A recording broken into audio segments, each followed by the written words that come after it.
آپ دیکھ رہے ہیں تناظر فروخ سہیل گوئندی کے ساتھ۔ السلام علیکم ناظرین، میں ہوں فروخ سہیل گوئندی۔ 19 جولائی 1947 یوم الحاق پاکستان، اسی حوالے سے دنیا بھر میں پھیلے ہوئے کشمیری آج یوم الحاق پاکستان منا رہے ہیں، اور میرے آج کے مہمان خصوصی ہیں شاہ غلام قادر، اسپیکر قانون ساز اسمبلی آزاد جموں کشمیر۔ شاہ صاحب کیسے ہیں آپ؟ بہت شکریہ، بہت اس کے کیا پس منظر ہے یہ 19 جولائی 1947 کا؟ بنیادی طور پر ریاست جموں کشمیر ایک انڈین اسٹیٹس میں سے ایک state, princely state. Princely state جی، پرنسلی اسٹیٹس میں مسلم لیگ نے یہ فیصلہ کیا تھا کہ مسلم لیگ جو ہے وہ آل انڈیا مسلم لیگ تھی، اسٹیٹس میں نہیں تھی۔ ٹھیک ہے۔ تو وہاں ہماری جماعت جو ہے آل جموں کشمیر مسلم کانفرنس وہ قائم تھی، اور جو آج بھی قائم ہے۔ جی، تو 19 جولائی 1947 کو اس کے جنرل کونسل کا ایک اجلاس ہوا، جو 18 جولائی کو بھی ہوا اور 19 جولائی کو بھی ہوا۔ تو 19 جولائی کے اجلاس میں ایک قرارداد منظور کی گئی، چونکہ ان دنوں پاکستان بن رہا تھا، فیصلہ ہو چکا تھا کہ پاکستان نے جون میں پورا ڈیسیجن 3 جون کا پلان بھی آ چکا تھا۔ تو اس میں کشمیر کی جو اس وقت پرجا سبھا، جس کو اسمبلی کہا جاتا تھا، اس کے تمام اکثریت جو مسلمانوں کی تھی وہ مسلم کانفرنس سے ان کا تعلق تھا۔ اچھا، مسلمان نمائندگان جو منتخب ہوتے تھے، اچھا، راجیہ سبھا میں وہ تھے اکثریت، وہ مسلم کانفرنس کی اکثریت تھی۔ اچھا، تو جنرل کونسل کا اجلاس بلایا گیا اور اس میں یہ فیصلہ کیا گیا، ایک قرارداد منظور ہوئی، اور اس قرارداد میں یہ کہا گیا کہ مہاراجا سے کہا گیا کہ چونکہ اب ریاستوں نے فیصلہ کرنا ہے کہ انہوں نے کس طرف جانا ہے، ہندوستان کے ساتھ جانا ہے یا پاکستان کے ساتھ جانا ہے، تو مسلم کانفرنس جو سب سے بڑی سیاسی جماعت، جو نمائندہ جماعت تھی، نمائندہ اور سب سے بڑی سیاسی جماعت تھی، انہوں نے فیصلہ یہ کیا کہ ہم نے مہاراجا کو کہا گیا کہ آپ ریاست جموں کشمیر کا علاج جو ہے پاکستان کے ساتھ کریں، کیونکہ اس کے وجوہات بھی مختلف ہیں۔ پہلی بات تو یہ ہے کہ مسلمانوں کی اکثریت ہے، اس بنیاد پہ چونکہ تقسیم ہند جو ہے وہ مذہبی بنیاد پہ ہو رہی تھی کہ ہندو اور مسلم کی بنیاد پہ، تو ایک تو بڑی، دوسرا اکثریت مسلمانوں کی ہے۔ دوسری بات یہ ہے کہ جو روڈ لنکس ہیں وہ تمام کے تمام پاکستان کے ساتھ تھے، کشمیر کے آج بھی ہیں۔ ٹھیک ہے۔ تو اس حوالے سے مسلم کانفرنس کے جنرل کونسل نے عوامی سینٹیمنٹس کا خیال رکھتے ہوئے، پبلک سینٹیمنٹس کا خیال رکھتے ہوئے مہاراجا کو کہا گیا کہ آپ الحاق پاکستان کریں، لیکن ساتھ ہی یہ کہا گیا اگر آپ ایسا نہیں کریں گے تو ہم ڈائریکٹ ایکشن بھی کر سکتے ہیں، اچھا، اور ہم جو ہے ایک ریوالٹ بھی کر سکتے ہیں، اور ریوالٹ بھی کریں گے۔ اور بعد میں چونکہ مہاراجا نے اس میں گڑبڑ کرنے کی کوشش کی، عوام اٹھ کھڑے ہوئے، تو آپ نے دیکھا کہ 47 سے لے کر 49 تک ایک پوری طویل جو ہے جنگ ہوئی۔ جنگ کے نتیجے میں یہ آزاد کشمیر اور گلگت بلتستان کا ایریا جو ہے وہ عوامی ریوالٹ کے ذریعے لوگوں نے خود آزاد کرایا، اچھا، اور آزاد کروا کر وہ اپنے اسٹیٹس کو قائم کیا، اور آج 2/3 علاقہ جو ہے بھارت کے قبضے میں ہے، اور اس کی آزادی کی جدوجہد آج تک جاری ہے۔ اچھا، میں اس کے اور پیچھے جانا چاہتا ہوں۔ 1944 میں قائد اعظم محمد علی جناح کشمیر بھی گئے، جی، جو فریڈم موومنٹ تھی 1940 کے بعد، اس میں کشمیریوں کا کیا رول تھا جو پاکستان کی فریڈم موومنٹ تھی قرارداد لاہور کے بعد؟ میں سمجھتا ہوں پھر مجھے اس سے بھی پیچھے جانا پڑے۔ ہاں ضرور۔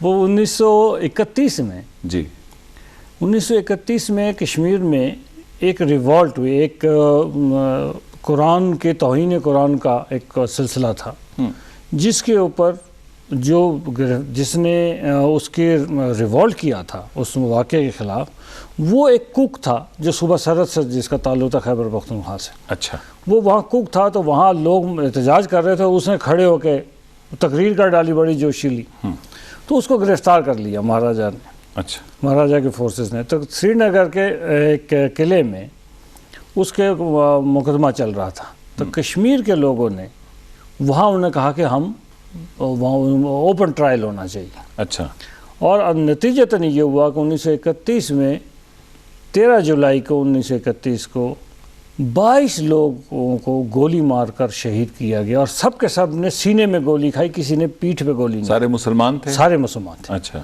اور ان کا اس دن پھر ان کا جنازہ جامع مسجد سری نگر میں میروائز محمد یوسف شاہ صاحب نے پڑھائی۔ اچھا، اور اس وقت مرتے ہوئے ایک شہید نے شیخ عبداللہ کے مرحوم کے کو کہا کہ میں نے اپنا آج تمہارے لیے اس قوم کے کل کے لیے تمہارے سپرد کری ہوں۔ اچھا، تو بدقسمتی ہے کہ وہ پھر اس کو سنبھال نہیں سکے، لیکن یہ کہ وہ جو تحریک تھی وہ بنیاد بنی. بنیادی طور پر کشمیر پہلی دفعہ گولیاں کھا کر سیاسی تحریک کی ابتدا بر صغیر میں کشمیریوں نے 1931 میں کی برٹش امپیریلزم کے خلاف. اور چونکہ برٹش امپیریلزم جو ہیں وہ امپیریلسٹ جو تھے وہ بیسیکلی مہاراجہ کو سپورٹ کرتے تھے، تو اس لیے میں سمجھتا ہوں کہ وہ ایک ایسی تحریک تھی. پھر 1944 میں آپ دیکھیں جب قائد اعظم تشریف لائے، قائد اعظم جو تشریف لائے تو قائد اعظم کو شیخ عبداللہ صاحب بھی استقبال کرنے گئے. بالکل انہوں نے کیا اور استقبال. شیخ عبداللہ جب وہاں گئے تو قائد اعظم سے کہا کہ آپ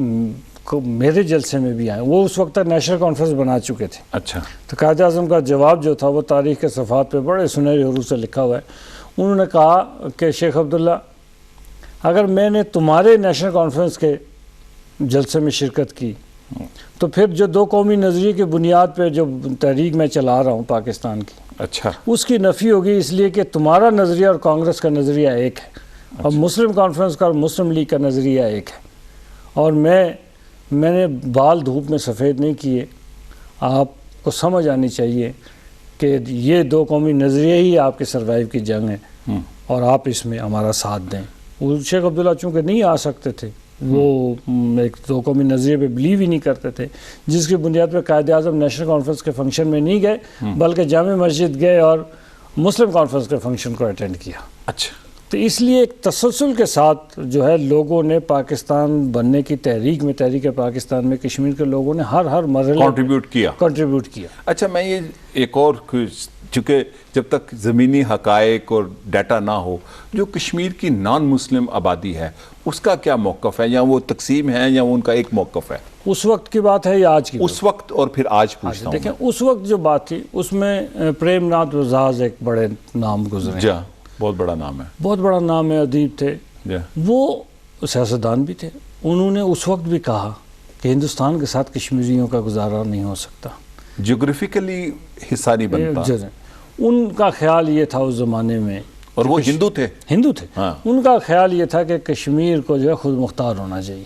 ہاں، ٹھیک ہے نا. وہ ہندوستان کے ساتھ جانا نہیں چاہتے. میں آج بھی کہتا ہوں، آج بھی اگر کشمیر کے ہندوؤں کو یہ چوائس دیا جائے تو وہ انڈیا کے ساتھ نہیں، انڈیا کے ساتھ جانے کے لیے شاید بہت کم تعداد میں تیار ہوں. وہ اپنی کلچرل آئیڈینٹی کو کھونا نہیں چاہتے. اس لیے کہ آپ دیکھیں اس تحریک جو پریزنٹ تحریک ہے 89 کے بعد، جو کشمیری پنڈت کو جگموہن اس وقت گورنر تھے، انہوں نے اٹھا کے ہندوستان کی مختلف جگہوں پہ رکھا. اب ان کی زبان اور ثقافت ختم ہو گئی. اب وہ ہندوستان کے مختلف علاقوں میں رہتے ضرور ہیں، کشمیری پنڈت کہلاتے ضرور ہیں، لیکن ان کی آئیڈینٹی کھو گئی. جیسے پنڈت جواہر لال نہرو کشمیری ہوئے، بس اسی طرح کی بات ہے. لیکن وہ آج کا کیا ان کا ہے؟ وہ بائسڈ ہیں، وہ انڈیا کے ساتھ رہنا چاہتے ہیں. جب ہندوستان میں رہتے ہیں تو دیکھیں نا، ہندوستان کے لوگ جو ہیں، ہندوستان کی حکومت جو ہے وہ ان کو فیسیلیٹیٹ کر رہی ہے. اچھا، جو ہندوستان انسینٹیو دیتی ہے. اور دوسری بات یہ ہے کہ جو کشمیر کے اندر جو ہندو رہتے ہیں ان کے لیے دیکھیں نا، آپ اگر جمہوریت میں بلیو کرتے ہیں تو ان کو جمہوری رائے کا میجورٹی فیصلہ قبول کرنا پڑے گا. تو میجورٹی کو ہندوستان کیوں آج تک اقوام متحدہ کی قراردادوں پہ عمل نہیں ہونے دیتا؟ بنیادی وجہ یہی ہے کہ ہندوستان کو پتہ ہے کہ کشمیر کے لوگ آپ جس موقع پہ بھی ان کو موقع دے دیں وہ ہندوستان کے خلاف ووٹ ڈالیں گے. صحیح ہے. اور اس لیے وہ رکاوٹ ڈالتے جاتے ہیں. صحیح. میرے نالج میں ایک ذاتی تجربہ ہے. ایڈورڈ مارٹیمور فائنینشیل ٹائم کے انٹرنیشنل پیج کے ایڈیٹر تھے اور کوفی عنان کے وہ ایڈوائزر تھے، چیف. میں نے ان سے پوچھا کہ آپ کا ایجنڈا کیا ہے، تو انہوں نے کہا جب کوفی عنان بنے سیکرٹری جنرل تو انڈینز کی بڑی کوشش تھی کہ کشمیر جو سا ہے وہ انٹرنیشنل ایجنڈے پہ نہ آئے، لیکن اس پر کئی اور طاقتوں نے پاکستان کے ساتھ سپورٹ کیا اور کشمیر جو سا انٹرنیشنل کانفلکٹ ڈکلیئر کیا گیا اور ایجنڈے پہ آیا. میں یہ پوچھنا چاہتا ہوں کہ کیا ڈیٹا ہے جو کشمیری شہید ہوئے پچھلے 15-20 سال میں؟ کتنے لوگ شہید ہوئے؟ 1 لاکھ کے قریب شہید ہوئے. اچھا. ہندوستان کے ظلم و ستم کے نتیجے میں 1 لاکھ کے قریب شہید ہوئے. اور یہ جو شہید ہوئے اس میں بچے بھی ہیں، بوڑھے بھی ہیں، جوان بھی ہیں، عورتیں بھی ہیں، بوڑھی عورتیں بھی ہیں. تو کشمیر نے آزادی حاصل کرنے کے لیے جو لوازمات ہوتے ہیں نا کسی قوم کے، وہ لوازمات پورے کر دیے ہیں کشمیریوں نے. اب یہ وقت کی بات ہے کہ کل آزاد ہوتا ہے ہندوستان کے تسلط سے یا پرسوں آزاد ہوتا ہے، لیکن آزاد ہونا ضرور ہے. اور علاقہ پاکستان ہونا ضرور ہے، اس لیے کہ ان کشمیریوں کے دل و دماغ میں پاکستان رج بس گیا ہے۔ اچھا، اور جو بچہ پیدا ہوتا ہے تو پہلے اس کو ویسے تو مسلمان اس کے کانوں میں اذان دی جاتی ہے، اچھا، اور اس کے بعد جب وہ گرو اپ کرتا ہے تو اس کے آس پاس جو ماحول ہوتا ہے اس ماحول میں وہ صرف پاکستان سنتا ہے۔ اچھا، ہندوستان ان جذبات کو ختم نہیں کر سکتا۔ لیکن کیا وجہ ہے ایسٹ ٹیمور جو ہے اس نے فریڈم لے لی، پیلسٹینین ایشو بہت بڑا ایک دنیا کی پریس میں ہے، اور اتنے فلسطینی شہید نہیں ہوئے 20 سال میں جتنے کشمیری ہوئے، کیا وجہ ہے کہ کشمیر انٹرنیشنلائز کیوں نہیں ہو سکا یہ ایشو؟ میرا اپنا خیال یہ ہے کہ ہندوستان جو ایک بڑا ملک ہے، ہندوستان کی اکانومی بڑی ہے، اکنامیکل انٹرسٹ ہیں، اور فلسطینیوں کا آپ دیکھیں، فلسطینیوں کے پیچھے 30 کے قریب عرب ملک ہیں، کشمیر کے پیچھے تو ایون نان عرب بھی ہیں، ترک بھی ہیں، ایرانینز بھی ہیں، تو کشمیر کے لیے تو صرف ایک پاکستانی ہے نا، تو اس لیے وکیل جب ایک ہی رہ جائے اچھا تو تھوڑا سی کمزوری ہو جاتی ہے۔ اچھا، دوسری بات یہ بتائیں کہ جو انڈین آرمی ہے اور جو آکوپائڈ کشمیر میں، اس کی تعداد 7 لاکھ کی ہے، کم ہوئی ہے یا کچھ 2-3 سالوں میں؟ میرا نہیں خیال کہ کم ہوئی ہے، وہ صرف کہتے ہیں جتنا وہ لے جاتے ہیں اتنا وہ روٹیشن میں واپس لے آتے ہیں، اور اس کا ظلم و ستم ویسے ہی ہے جیسے؟ دیکھیں کشمیریوں نے بڑا ریزیلنس کا ثبوت دیا ہے۔ آپ دیکھیں کہ وہ انہوں نے کہا، ہندوستانیوں نے کہا مسئلہ حل ہو گیا جی، لوگ ہم نے الیکشن کرا دیا اور وہاں حکومت بن گئی اور سارا کچھ ہو گیا۔ انہوں نے آپ کو یاد ہوگا کہ ایک لینڈ جو ہے، وہ زمین جو ہے، وہ انہوں نے امرناتھ شرائن بورڈ بنا کے 800 کنال ان کو دے دی۔ کشمیر کے مسلمانوں نے رجسٹ کیا، ٹھیک ہے، اور اس وقت اتنے رجسٹ کیا کہ پھر جموں میں جو ہندو بستے تھے انہوں نے جن سنگھ اور ان لوگوں کی وجہ سے انہوں نے کشمیر کا اقتصادی بائیکاٹ کیا، اچھا، بلاکیٹ بھی کیا۔ اچھا، الٹیمیٹلی کیا ہوا، لوگوں نے کہا چلو ٹریڈیشنل روٹ ہے مظفر آباد، چلو مظفر آباد کی طرف مارچ شروع کر دیا۔ 3 لاکھ لوگوں نے اس دن مارچ کیا، اچھا، 3 لاکھ لوگوں نے مارچ کیا۔ ہندوستان کی فائرنگ سے ہمارے شیخ عبدالعزیز صاحب اور دیگر بہت سارے ساتھی جو ہے 80-85 لوگ اس وقت شہید ہوئے۔ یہ 2 سال پرانی بات ہے، کوئی نہیں۔ ابھی دیکھ لیں، چند دن پہلے سے انہیں ہندوستانیوں نے جو ظلم کر سکتے تھے انہوں نے کیا، اور کشمیریوں نے ثابت کر دیا۔ آج تو ہندوستان نہیں کہہ سکتا نا کہ انفلٹریشن ہو رہی ہے، آج اتنے بڑے بڑے انہوں نے بار وائر لگایا ہوا ہے، فینسنگ کی ہوئی ہے۔ دنیا کی میں سب سے غیر محفوظ طاقت ہندوستان بنتا جا رہا ہے، جس نے کوئی 1400 کلومیٹر لمبی وائر لگائی ہے، فینسنگ کی ہوئی ہے، اس میں الیکٹریسٹی ہے، تو آج تو نہیں کہہ سکتے وہ کہ جی۔ اچھا، میں یہیں پہ ہی پوچھنا چاہتا ہوں کہ آزادی کی تحریکیں ہم نے دیکھی ہیں، ویتنام کی آزادی کی تحریک ہے، پوری دنیا میں پھیلی رہی، لیٹن امریکہ میں، افریقہ میں، ان کا آپس میں بڑا رابطہ ہوتا تھا۔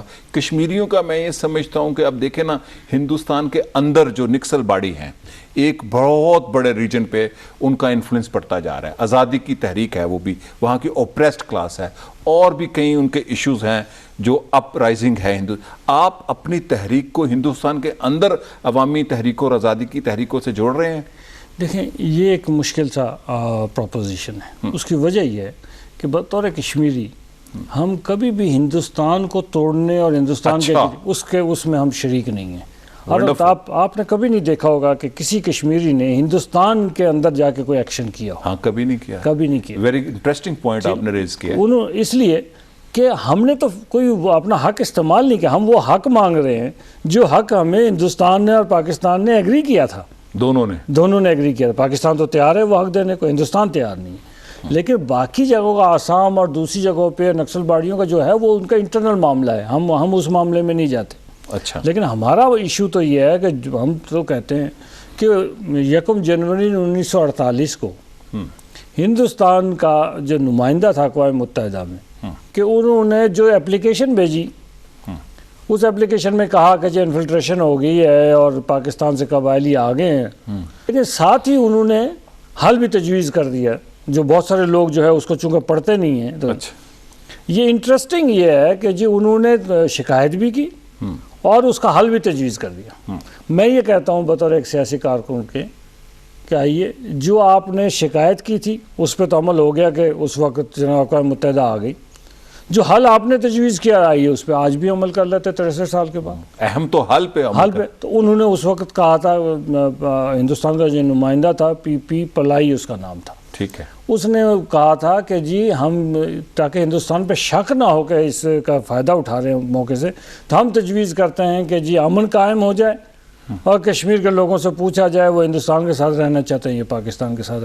میں یہ کہتا ہوں آج ایک سیاسی کارکن کے طور پر آئیے آپ کے اسی حل پہ, میں جواہر لال نہرو کو کوٹ نہیں کرتا, میں ان کے وزراء خارجہ کو کوٹ نہیں کرتا, میں کچھ نہیں کرتا, میں کہتا ہوں جو آپ نے جس کی بنیاد پہ اقوام متحدہ کو کھینچ کے آپ لائے تھے آپ اس پہ عمل کر لیں. اچھا, ہندوستان کے آئین میں یہ لکھا ہے کہ کشمیر اس کا حصہ ہے اور پاکستان کے آئین میں یہ لکھا ہے کہ ڈسپیوٹڈ لینڈ, تو پاکستان کا تو بڑا وسعت قلب والا موقف ہوا نا. جی دیکھیں نا, پاکستان کا اور ہندوستان کا ڈفرینس آف اوپینین یہ ہے, پاکستان یہ کہتا ہے کہ کشمیر کے لوگوں کو فیصلہ کرنا ہے کہ وہ پاکستان میں رہنا, کشمیری لوگوں نے فیصلہ خود کشمیر کے لوگوں نے فیصلہ, پاکستان نے بھی نہیں کرنا. پاکستان اہم بات یہ ہے, پاکستان یہ نہیں کہتا کہ کشمیر میرا اٹوٹ انگ ہے, نہیں, ٹھیک ہے, پاکستان نے کبھی نہیں کہا. پاکستان نے یہ کہا کہ کشمیر کے لوگوں سے پوچھا جائے کہ وہ کیا چاہتے ہیں.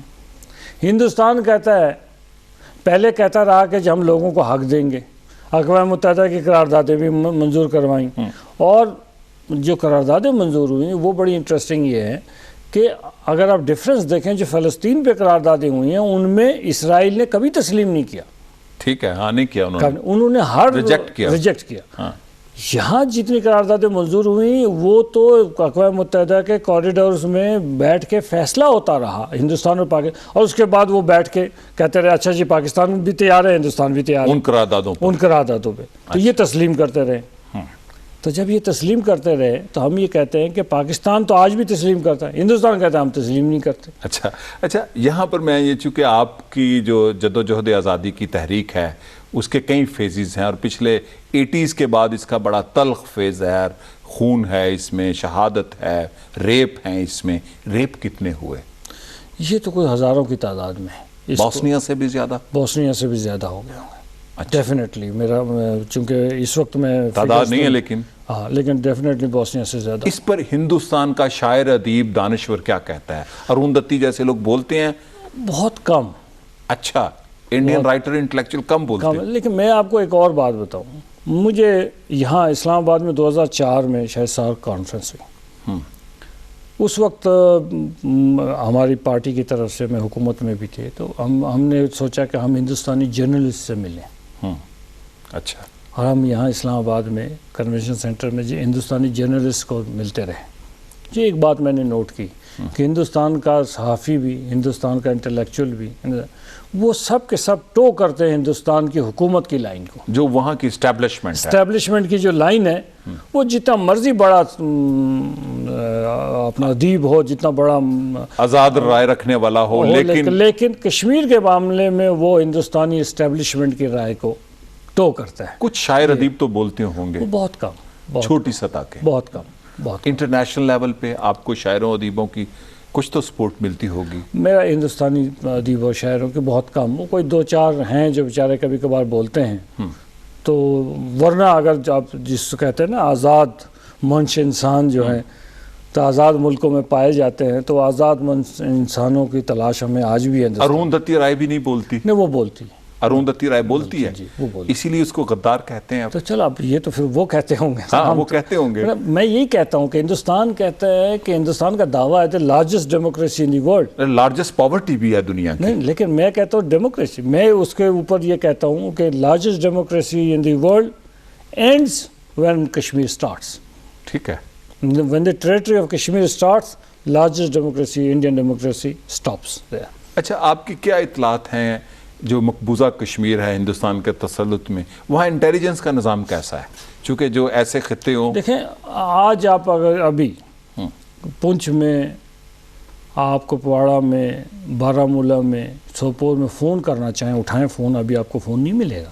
اچھا, پہلے تو وہاں سے نہیں کر سکتے تھے, جس کو ہم کہتے ہیں گلوبل ولیج ہے, تو لارجسٹ ڈیموکریسی وہاں پہ ہرڈل کریٹ کر رہی. میں نے یہاں سے تو پہلے ہم فون کر سکتے تھے, وہاں سے انہوں نے کاٹ دیا تھا. آپ کو ایسا میکینزم کیا پچھلے یہ جو تحریک چل رہی ہے پچھلے دنوں سے 10-15 دنوں سے, تو اب انہوں نے وہ ٹیلی فون جو ادھر سے جاتے تھے وہ بھی بند کر دیا. تو یہ ہے جمہوریت ان کی, اور یہ ہے سارا سسٹم ان کا. اچھا, چونکہ ویسٹ بڑا ڈیسائسو رول ادا کرتا ہے کسی بھی تحریک کی کامیابی میں، وہاں کی رائے عامہ ہے جو اپنی اسٹیبلشمنٹس کے خلاف اٹھتی ہیں. عراق جنگ میں ہم نے دیکھا بڑے بڑے جلوس تھے جارج بش کے عراق میں جارحیت کے خلاف. کیا آپ کے لوگ ویسٹ میں اس میسج کو عام کر رہے ہیں جو ہندوستان وہاں پہ جبر و ظلم و ستم کر رہا ہے؟ جی، ہندوستان کے خلاف ہمارے بہت سارے لوگ جو ہیں وہ ملکوں میں، بہت سارے ملکوں میں موجود ہیں. ہمارے سینٹرز ہیں جو برسلز میں ہیں، جو واشنگٹن میں ہیں، لندن میں ہیں. تو تمام جگہوں پہ لوگ اپنے اپنی سطح پہ کام کرتے ہیں. لیکن ایک جو مسلمانوں کے خلاف باعث ہے، نیا باعث جو بنا، وہ نیا باعث جو بنا ہے، اور ہر بات میں ٹیررزم میں مسلمانوں کو گھسیٹنا ہے. کچھ اپنی غلطیاں بھی ہوتی ہیں، تو یہ ساری باتوں کی وجہ سے اس کا خمیازہ تو ہمیں بھگتنا پڑتا ہے. لیکن بہرحال ایک اویئرنیس ضرور ہے. آج ہندوستان یہ نہیں کہہ سکتا کہ مسئلہ کشمیر نہیں ہے. صحیح ہے. اچھا شاہ غلام قادر صاحب، اینڈ میں یہ پوچھنا چاہتا ہوں، آپ کتنے آپٹمسٹک ہیں کشمیر کی آزادی میں؟ دیکھیں، میں یہ سمجھتا ہوں اگر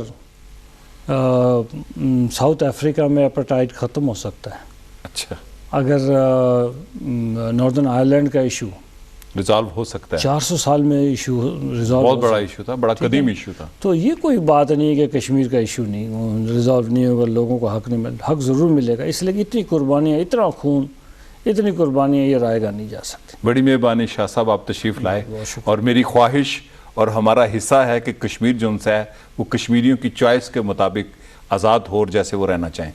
ناظرین، یہ تھے آزاد جموں کشمیر قانون ساز اسمبلی کے اسپیکر جناب شاہ غلام قادر. آپ نے یوم الحاق پاکستان کے حوالے سے، کشمیر کی آزادی اور اس کے مستقبل کے حوالے سے گفتگو سنی. شکریہ اور خدا حافظ.